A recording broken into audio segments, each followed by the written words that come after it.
Okay, so today on the show I have Allison Baxley. Allison, thank you so much for joining me. Thank you so much for having me. So I'm really excited. We were just briefly speaking before this, and I'm like, okay, I don't want to get too much into that because I want you to share your full story when we're on this show. So I'm excited to hear more about what you're going to share with us. So let's kind of just get started with a little bit of your background, your family, and where you're from and where you are. Mhm. My husband and I are high school sweethearts. We grew up together in South Texas on the Gulf Coast in a tiny little town called Rockport. And eventually, he was older than me, but eventually ended up at the same college together and then moved to Chicago together, then got married, and then came back to Texas for a little while to be a little closer to family. And then we ended up in New York for about 11 and a half years before we moved here to Portugal. To Portugal, which is just, I love, Texas, New York, Portugal, which is great. But you have kids, and you, before you moved to Portugal, you did have kids. So let's kind of, because I know traveling was always important to you and your husband. So kind of talk about your travels and how that affected your children because you knew that you weren't going to stop traveling just because you had kids. Right. Yeah. Before having kids, our first travel together was in college. We did study abroad together in London, and that was his first time abroad. During high school, I had done a student program that took me to Australia for a few weeks, which I think was where I got the travel bug. I did that one trip, and I just knew I was from small town Texas, but you couldn't stop me from going anywhere. Okay, so So, I want to stop you really quick because I didn't know this about you. So before you continue, please, because I'm a huge advocate for studying abroad. With you mhm. and your husband both doing study abroad programs, would you encourage other parents to encourage their kids to do study abroad programs? Absolutely. I think just having more time than just a vacation in a foreign location is absolutely key to just learning about the world. You meet so many interesting people, and depending on where you go, I think we played it a little safe going to an English speaking country, but depending on where you go, you can learn a new language, you can, eat all kinds of new food, and just the exposure to uh, just broaden your horizons is, I mean, you can't replace that experience. So I would Okay. absolutely, I plan to make my kids study abroad. Good, because I do as well. But so I like to hear other people who have done it. It's like, what do you think? Do you agree with our thinking, which is make sure your kids do it? And so the answer has always been yes. But I feel like the more people hear that, maybe I should consider the study abroad program for my kids, that the more they'll at least start to think about it. So thank you for sharing that.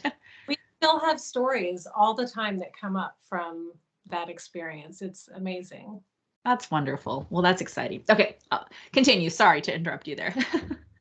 No worries. So we did our study abroad. When we graduated, we ended up in Chicago. Like I said, back to Texas, then to New York. During that time, not too much international travel. We didn't have, I mean, we were newly graduated from college, so, not a lot of money going around. But when we moved to New York, we took a few trips, just like shorter 4 or 5 day trips abroad to Europe.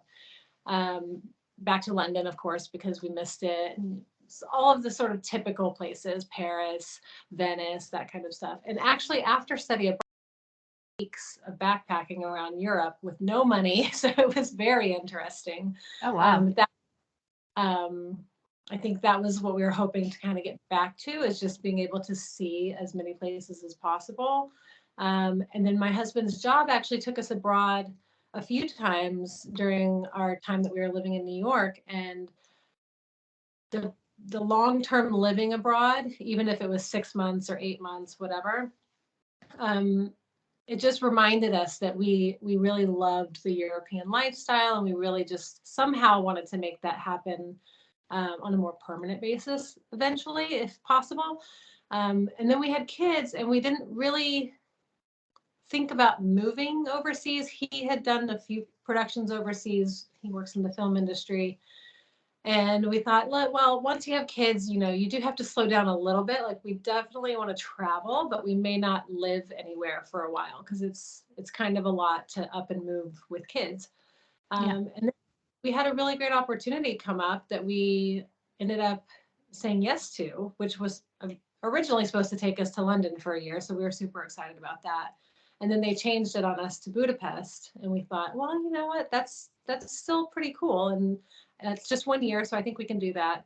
And then the pandemic hit and none of that happened. And we pivoted and decided we would figure out a way to move abroad on our own. And that's kind of how we ended up in Portugal. About a 5-minute conversation of saying, what's our favorite place in the world? And it was Portugal. So we said, cool, let's see if we could make that happen. So you had been to Portugal before and you really loved it.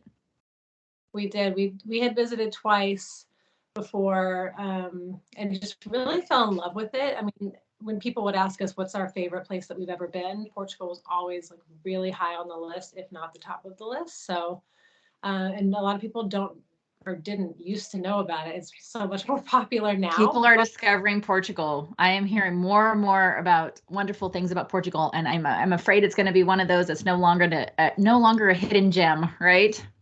I feel like we're already there. Yeah. Even out here, it was I feel like sort of on the cusp of still being sort of like, why Portugal? What do they have? Why do you like it? And now it just feels like everywhere I look, it's, top 10 reasons why Portugal is the best place to move or best place to retire or, best place to raise kids or, I mean, it's insane. Yeah, I know. It's definitely, it's funny because I've been to Spain a couple times, but I've never made my way down to Portugal or over to Portugal. And I keep thinking, I got to do that, I got to do it. But now the more and more I hear about it, I'm like, okay, I got to go. So Yeah. I know and I do want to ask, I mean, for others that are thinking the same as I am, I mean, what do you love about it? There's so many things, but I mean, one of the things that immediately got our attention when we visited was the food and the culture, the wine, and really the people. The people are just so genuinely friendly and welcoming and just happy to have people come and see what they've been holding on to for so long. Really? So they're happy to share it, huh? They're not like, don't tell anybody else about our wonderful country. They might be changing their tune sooner than later. Yeah, I think for a long time they hadn't really focused on expanding tourism. And so back in 2012, when I came for the first time, I was with 2 girlfriends up in Porto, and literally everybody asked us, why are you here? What are you doing in Portugal? Why did you choose to come here? And these are locals. And we were just like, but why not? And they just, hadn't been accustomed to seeing a lot of tourists and especially a lot of, single females traveling around. But now it's, there's tourism everywhere, and they really had a big push to invite tourists and make it more tourist friendly and just exposure, really. And so now they might have to rethink that. I think some of the fallout from that is happening with, rising housing prices and Oh, yeah. I say that the foreigners outnumber the locals. That's definitely not true, but Yeah. the government's going to have to take a minute to see, okay, how can we sort of right the ship here? Like we went really heavy on tourism and now it's getting a little overwhelming, and we might have to, take a step back, I think. Well, and one of the things you mentioned as well is that it's not as hard to move to Portugal as it is to, say, Spain. Mm-hmm. So that might be one of the things they do is make it more difficult, right? Exactly. And they're already starting to make some changes. There's something called the Golden Visa, which is basically an investment visa. You buy property or invest in certain qualified funds or research projects, and essentially you can get residency just through that investment. We actually did a D7 visa that is more about proving that you have income outside of Portugal so that you don't come in and sort of burden the country with you needing a job or taking over the healthcare system or anything like that. And then they've just launched the digital nomad visa, which is a response to many countries launching a digital nomad visa. But after COVID, there's a lot more remote workers. And so a lot of the remote workers were using the D7 like we did, but they want to really parse out who's truly using passive income like retirement funds or, possibly vacation rental income from outside of Portugal. And they want to differentiate those people from the people who are coming here to work maybe for 1 year, maybe 2 years. But essentially, they're already starting to make changes by adding these new visas. There was some talk about getting rid of the golden visa because they wanted to make it a little bit harder, like you said. And from what I've heard, that's not going to happen anytime soon, but I'm sure it's on their radar that they do need to make some changes. So sounds like the biggest difference between the golden visa, which is what you guys are on now, versus the digital nomad visa is where your funds are coming from. Is that basically the difference? The golden visa is a visa by investment, typically real estate. The D7 is the passive income visa, and the digital nomad visa is for remote workers. Okay.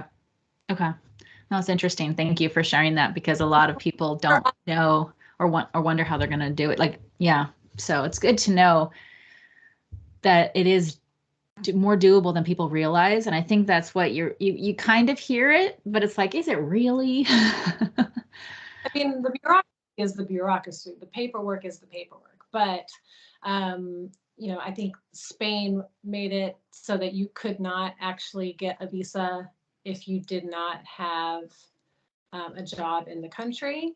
I'm not sure what their current regulations are and what their visa options are, but I think they called it the wealth tax visa or something like that. So essentially you couldn't just get the visa because you had the money to live off of. Okay. Portugal, you can. So interesting. Okay. So your family's there now. You guys are loving it. But, and I know the kids have been to quite a few countries. So your kids are how old now? My daughter is 7 and my son will turn 4 in a few months. Okay. And you said you've been in Portugal now for about 1.5 years. Correct. Okay. So did most of the travels, now I know, so the kids have been to England, Scotland, Wales, Ireland, France, Spain, Portugal, Turkey, and Italy. Now, was most of that since you moved there or before? I would say maybe half of that since we've been here. Okay. We started traveling with my daughter very young. So she was just over 1 year old when we brought her to Europe for the first time. And we did London, Paris, Barcelona, and Madrid because she was not walking yet and we had the stroller and nap time and it was much easier. And then we did another European family vacation with some extended family to Ireland and Scotland. And on the trip, we actually stayed longer than everyone else and took a trip down to the Canary Islands because why not? And then those were her 2 main European trips. And unfortunately, because of COVID, my son was 1 year old whenever COVID hit, and we had not traveled internationally with him at that point. So his first international trip was to move here to Portugal. Oh, really? He's sort of been bounced around his whole life because after COVID hit, we spent, a couple months here, a couple months there, just waiting out lockdowns and quarantines and all of that. So it was just another plane ride for him, really. He didn't know where we're going or why, or, nor did he care. So since we've been here, though, we did a lot of travel within Portugal last year. So we really wanted to explore our, native country first before we start jetting off to other places. But this school year, we've been trying to kind of hit up as many countries as we can within, the holiday schedule for the school. And we just took a trip to Turkey over the holiday break. And then coming up, we're going to Prague, Vienna, and Budapest over Easter break. So wow, that's great. Get tours going. I'm sorry, say that one more time. Trying to get these multi-country trips planned so that we can, just kind of tick it off the list, and then, we can make it back to do a little bit more in-depth exploration. But something in my head is I've never been to Austria. I just want to say I've been to Austria. Well, and that's one of the reasons, though, you said you wanted to move overseas, right? You wanted to move to that area because you wanted to be able to go to all these countries easily, right? Exactly. I mean, if you're living in the States, if you want to travel to 3 countries in Europe, you're likely taking a 2-week trip. And Yeah, at a lot least. of times it isn't possible to do very often. That's something you might do once, maybe twice a year. Yes. If you go international, both of those trips, you know. So for us, we've got 4 breaks during the school year that are about a week long each, and so I've got all of those dates planned, and we're going to as many places as we can, and really just want to expose the kids to as much as possible. Who knows how long we'll be here? I mean, our plan is to be here for a while, but might as well take advantage while we have the time, and we're so Definitely. close. So you say you have 4 breaks throughout the school year. Are Mhm. they week-long breaks? Most of them, yes. I mean, sometimes even a little longer. The Christmas holiday break was definitely longer. I think it ended up being about 11 days total. Okay. Um, and then the Easter break is a little bit longer because they get the whole week off plus the Monday after. Okay. So, and then Oh, they're, wow. So that is different than us, for yeah, sure. But it's nice because, like you said, to travel to other countries. I mean, some people do it. You'll go to one country for a week and it's, between the flights there and back, you barely have any time. But Americans are so desperate just to go somewhere that you'll take the week or take whatever you can get, right? But out there, yeah, obviously, you could do a lot more with a week or 10 days. You yeah. can do multiple countries and it's still, you get to spend, at least a couple days in each, or you could just do one at a time and know that you could still hit 4 countries that year just because, and that's just the school year. That's not even counting summer. So that's Yeah. nice. No, that's great. And And and now you said the kids have adapted really well to the move, right?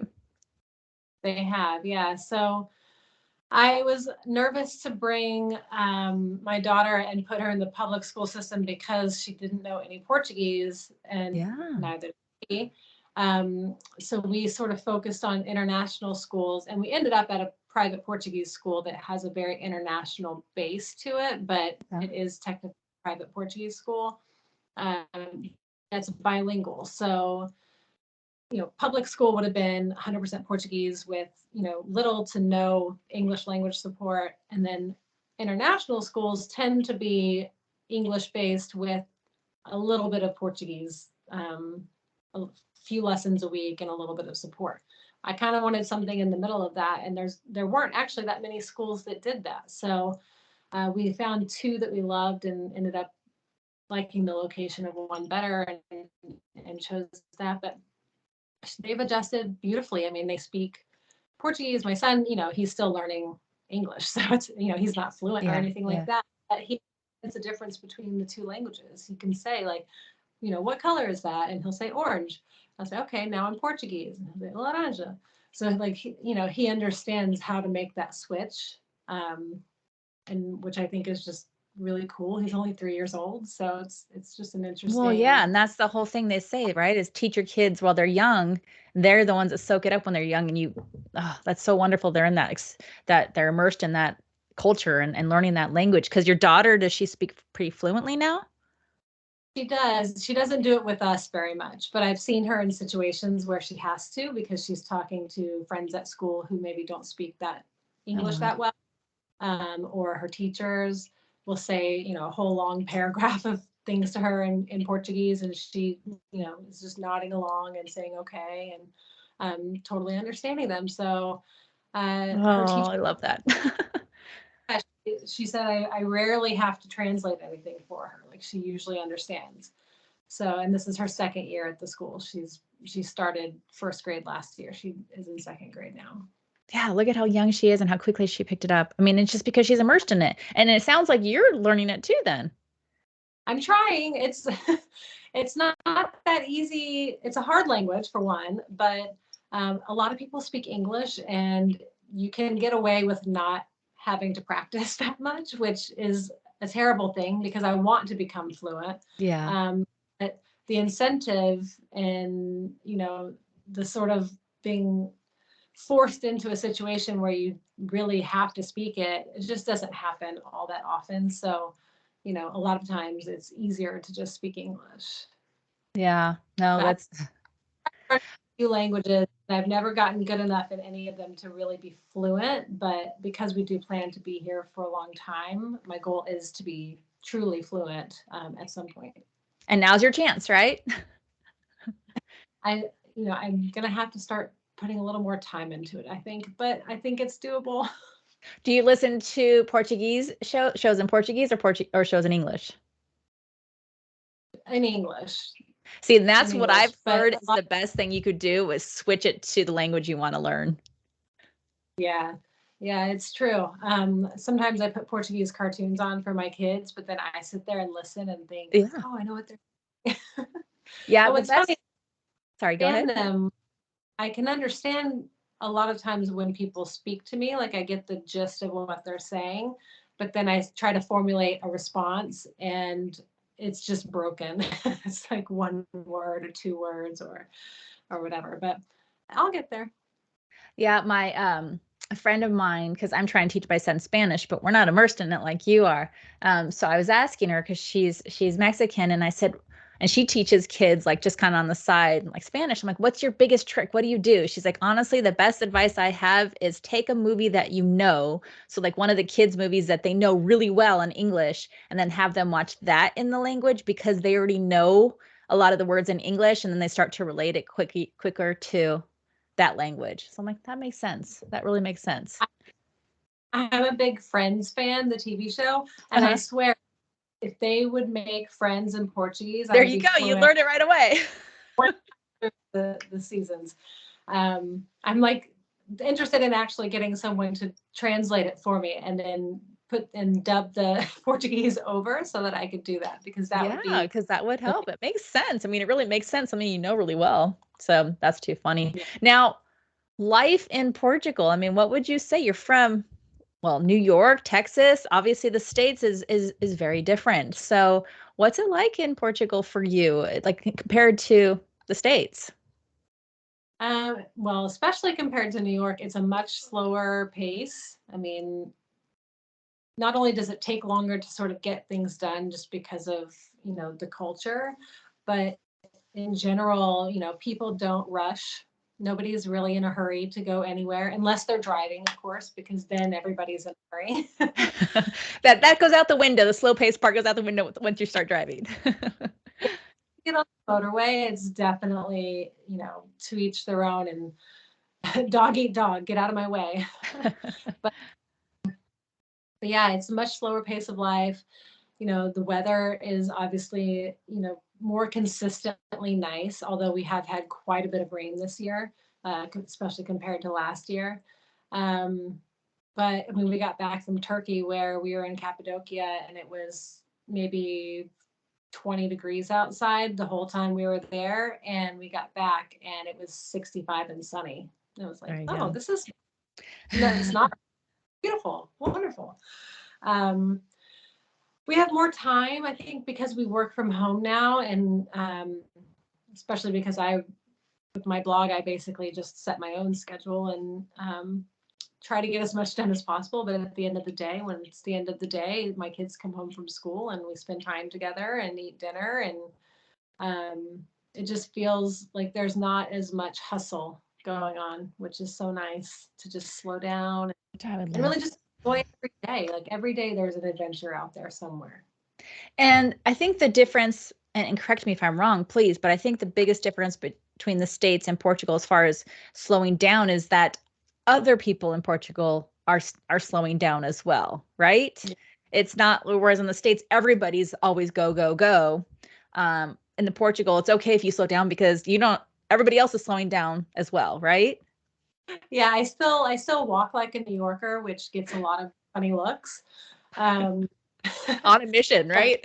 yeah, but yeah, everybody here is there's lunch takes 2 hours. I mean, and that's for everyone. That's not just someone who has all the time in the world.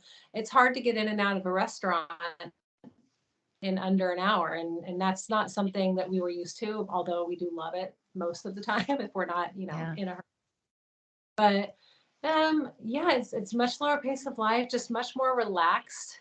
It's so safe here that, you feel like it kind of feels like you're always on vacation, except you have a little bit of work to do.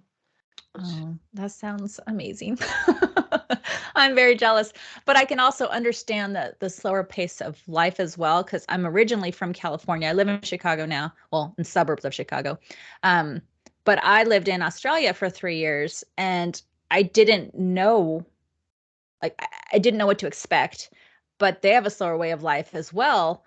And I ended up loving it. And then I ended up moving back to California and I couldn't handle it. I couldn't do it anymore because I didn't know it until I left it. But then once I knew a new way of life, a different way of life, a slower way of life, of enjoying time, I didn't want to come back. So that's the only thing. Stay out there because coming back to the hustle and bustle of the States is difficult. I mean, I still struggle and I've been back for 15 years now and I still struggle with it. I'm in the suburbs of Chicago, like cornfields are my backyard because I just can't handle being around the hustle and bustle of it all. And I work from home. So, but it is something that once you get used to it, it's like it opens your eyes to a whole nother way of life. Just like, wait a minute, what is this? Enjoying life and slowing down and enjoying the community, enjoying having time, right? I sometimes have to remind myself, because I do work on my blog a lot and I make sure that I'm, constantly trying to get, more content up and things like that. But I'll have a friend say, "Hey, do you want to go for a walk?" And I'm like, "Oh, I can't. I have to get this thing done." And then I'll just remind myself, you don't have to. You can go for the walk, go enjoy life. That's why you're here. And then this will be waiting for you when you get back. Well, it's And then, also the joys of working from home, right? It's like yeah, you take advantage of the fact that you work from home. You can do these things. and my husband, works for US companies, so his schedule allows him to have, the mornings are a little more free and he can choose to get a bunch of work done so that whenever the workday starts, he's like got a clean slate, or we can go for a walk on the beach and have breakfast and then he'll come back and be ready to start his workday. He is going back to the States next week, so we'll see. He's going back to New York for a week for work, and we'll see how he feels about it when he gets back. When's the last time you were there in the States? We haven't been back since we moved. Oh, so for a year and a half it's been. It will be interesting to hear how he copes going back. Yeah, Especially since, yeah, because he's going back to Texas or New York. New York. Yeah. So it's not like you're going back to easing your way into it. You're just going right back into it. It'll be interesting to hear what he thinks. Yeah, we're going back to Texas this summer to spend some time with the grandparents, and they live sort of in the middle of nowhere, and their house has everything you need, and you don't really have to go do very many things, so I don't imagine it will be too much of a shock, but with having people to see and places to visit and things like that, I mean, I'm sure we'll still be busier than we normally Yeah, one of the guests I had on the show was moved from Georgia to Zambia. And she said she was talking about how when she comes back, like you said, lunches take a lot longer and she can't even go to the grocery store without it being a whole conversation and taking a long time because that's just what they do. They take the time to get to know people before they just ask for something.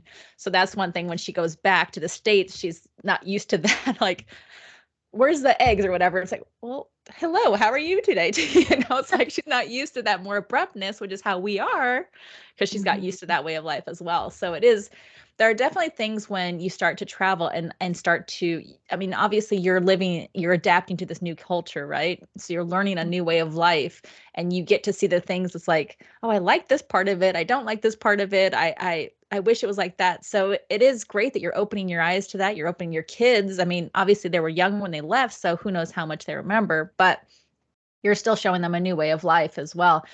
I don't know. I don't know if you'll be able to come back. I think you guys are lifers in Europe.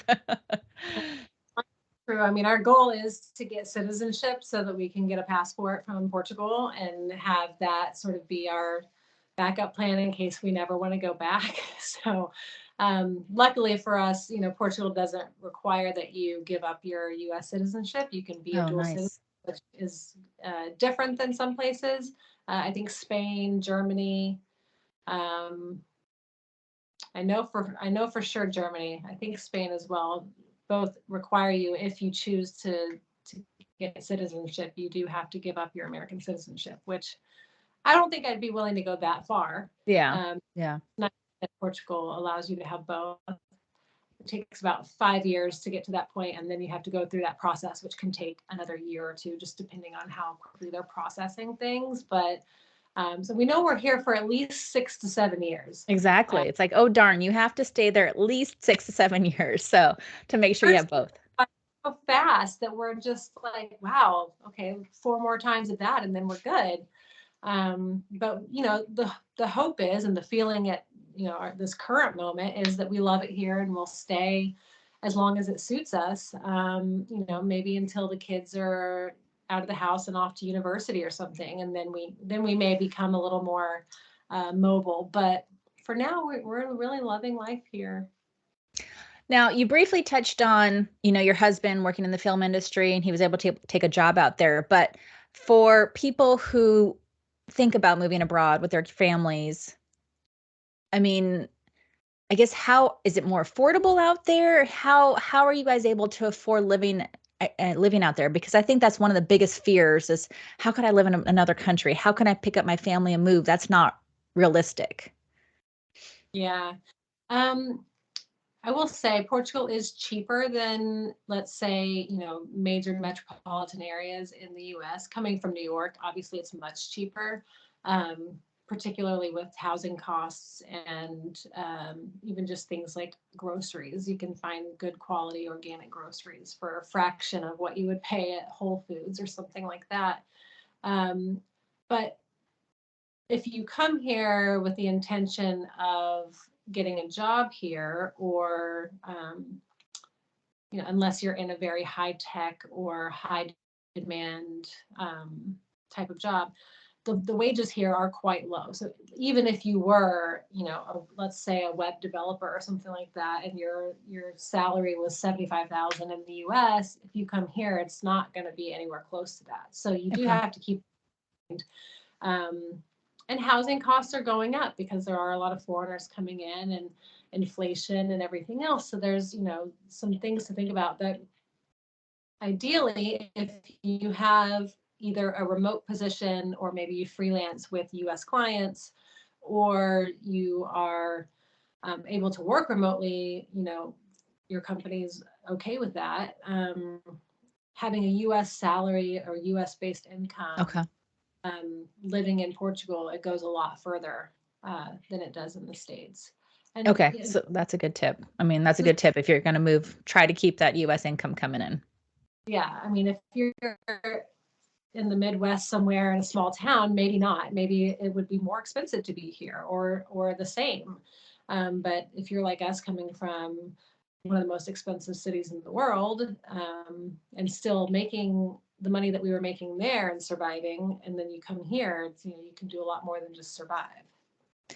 But considering that, I know that you're so grateful you've done that. So I know your advice for parents is that if they can make it work, to do it, correct? To move abroad. Absolutely. And anyone really can make it work. It's just a matter of, what are your priorities? Do you want a big 4-bedroom modern house, or are you okay in a 2-bedroom flat, with shared amenities? It's, there's a little bit of something for everyone here. And I think that's why Portugal can be so special sometimes, whether it's restaurants or housing or just cities in general. There's a little bit of something for everyone. If you want a 5-star Michelin star, meal, you can find that. And if you want some fisherman's lunch, you can have that too. And they're both equally delicious and amazing experiences. And one's very cheap and one's very expensive. So, everything here seems a little bit like that to me, and it just makes it so accessible to so many people. No, that's wonderful. That's absolutely okay. Do it. Absolutely do it. No, I love hearing that, because I don't think there's anybody that's moved from the States abroad that hasn't said that it's a great thing that they recommend for everybody. It's just a matter. I was speaking to you earlier, and I think it's just that fear of the unknown that everybody, it's just that fear of the unknown. You're comfortable with what you know, right? So you have to be brave enough to look into it, realize it's not as scary as you think. Now, you do have family in the States, but like you said, you lived in different states before, so now it's just a little bit longer of a flight. Yeah, I mean, we definitely did not have a huge family support system in New York. We had some family and some friends who were all amazing, but we didn't have anybody that was regularly babysitting for us or visiting, or anyone that lived with us or anything like that. So when we left, it just felt like we were in the same situation, but just a little bit further away. And luckily the support system that we've been able to put together here is amazing, because it's a lot of families and a lot of expats and immigrants and foreigners who are just all going through the same process. And it's sometimes challenging, and sometimes you just need a little bit of support or just someone to vent to. And when you talk to that other expat, like, they went through the same thing. They had to go to that office and fill out that paperwork, and then it didn't get done. And all these things that happened to you have happened to all of the people who came before you. So it, in a way, it almost feels like we have a better support system here than we did where we came from. See, and that's really great to know, because I was actually going to ask you that, what kind of support system you have. But when you're surrounded by people who are in the same situation, it's easier to bond. Whereas, say, myself, I moved to Chicago 4 years ago, and I'm still struggling to make those connections, because people already have their friends. They have their communities, right? They don't need to expand that. Whereas in a situation like you, there's a lot of people who are moving there trying to figure it out, so you can bond over that. So it's very different than out here, which I don't think about that. If you go to a country where people are moving, or there's a lot of expats, then you have a community of people that want to embrace you because they know what it's like. Yeah, and I was a little bit nervous to move to Kishkai, where we ended up, because it does have such a huge expat community. I thought it might be a hindrance in a way, making it harder to integrate into the culture and immerse ourselves. But it's been nothing but, wonderful. And, when you move abroad, like you said earlier, it does put you outside of your comfort zone, but that's where you really grow and you learn about yourself and about, different cultures. You can learn so much just by putting yourself in a situation that feels a little bit hard. And here, I mean, if you're not willing to deal with being uncomfortable, then maybe it's not for you, because Yeah. I mean, even the simplest task can feel difficult. Going to the grocery store and picking out food, or trying to get your utility bills put, in your name. Things that, when you're an English speaker in the States, it's like, okay, where do I go? What website do I go to? I'll just click a link and it's all taken care of. And when you move somewhere else, it's not that easy. It's different, and you have to be willing to embrace that and be open to that, and know that the reason to leave a country is to embrace the new and the different, right? And not just get more of the same, or else you might as well just stay where you're at. If you're just looking for more of the same, then just stay where you're at, which is a great point. Yeah. Okay, well, I do want to wrap us up, but I'm going to switch gears right before we wrap up, because you made a comment earlier about just traveling with kids in general, and you started traveling when your kids were young. I mean, obviously your kids aren't very old right now, but I really liked what you said when I asked kind of like, what travel tips do you have for parents who are nervous about traveling abroad with their children? Can you share that advice? I think about it a lot. And we started traveling with my daughter when she was obviously much too young to remember any of the trips that we took. But now that we're traveling more with her and she's old enough to understand what we're doing and where we're going, and we've been back to some of the places that we originally took her, and I can show her pictures of that trip, or I can tell her like, oh, we took you to this place and we did that, and it excites her, and it's fun for her to hear these stories. So don't hesitate to travel with young kids because you think it's a waste of time or money. Not only will you get amazing memories out of it, but even if they don't remember it later, like it still is a great story that you get to tell them later on, or a picture that you get to show them. Or returning to that place to say like, hey, let's go ride this carousel because we took you on this when you were a baby. Like it's a fun experience. And you even said, even though it's harder traveling when they're younger because your mobility is affected, right? Mm-hmm. It's still, you wouldn't trade it. It's still worth it to you. Every time we come back from a trip, we kind of have this exasperated, like, oh, why do we do this to ourselves? But at the same time, we had an amazing time. So it's hard, but it's worth it. Just coming back to Istanbul, that was a really difficult couple of days just with the crowds and just the expanse of the city, and having a stroller constantly, and a son who doesn't ever want to walk. So it makes it difficult. But at the same time, I would never say, oh, I wish we hadn't taken that trip. I'd rather go on a trip and be, a little underwhelmed by the experience than not go on the trip at all. Yeah. And I think, to add to what you said before, even if the kids don't remember it, I think you've made them into travelers. They might not realize it, but because you started when they were young, I would imagine, because I didn't take my son out of the country until he was 5, which is still fairly young. But he's a great traveler. He's a great traveler. These long flights, whatever, changing, he's just used to it. So I think that's one of the things that people don't realize as well, is getting them used to the long flights or flights in general, different cultures, they might not remember it, but it's making them to where it's normal for them. And I think that's important. I always tell people, start traveling with kids while they're young, because by the time they're old enough to start really making memories, like you've already got them trained. Travel days are hard. And teaching a kid how to have a travel day is not an easy thing. And if you wait till they're 10 to take them on, a trip, or, something that's, a bigger vacation, they're going to be completely overstimulated and not know how to handle. And that's really important to remember. It's a really great tip, because you're right. If there's a delay or whatever, it's like, I think the kids are more used to it when they know it's just part of traveling, right? And so they don't have meltdowns. They don't freak out. Parents don't freak out.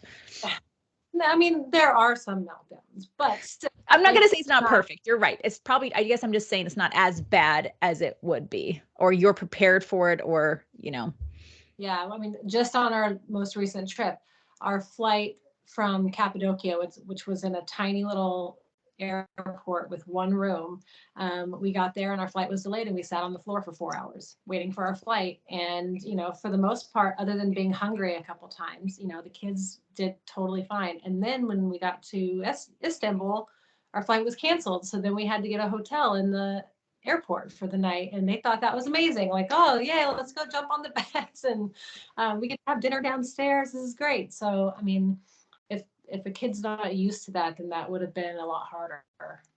Well, and I think that's what I mean as well, is that it's just more of it happens, and you guys all know that since you've traveled so much. So it's not like a devastating, oh my God, I cannot believe, it's not a negative thing. You could flip it around, because the kids aren't going to really, it's a hotel. It's like still a new experience for them. So it's really what the parents make of it. And that's what I try to, it's what I really try to communicate, is that it's really how you approach a delay or a cancellation or some snafu, because it's going to happen. And the more you travel, the more you realize it's part of travel. You're going from one place to another. You can't control everything. If you accept that it's just part of it, then your kids will, and it doesn't have to be a bad experience. It's just a different part of the adventure, a different part of the experience. So exactly what I said to my daughter, almost word for word. I said, this is what happens sometimes, and you just have to deal with it. And she was like, okay, I really wanted to go home. I guess it's okay that we'll get there tomorrow. I'm like, yeah, we get one more night in a hotel. What is that? And then that was kind of the end of the conversation. Well, that's great. Well, thank you so much for joining me. Thank you for sharing your story and your life in Portugal and how it's been for you. I really appreciate it, and kind of sharing your tips with families. I'm glad you came and joined us. And you are obviously a different time zone, so we made this work. So thank you for working with me as well. Thank you so much. I'm so happy that you had me on.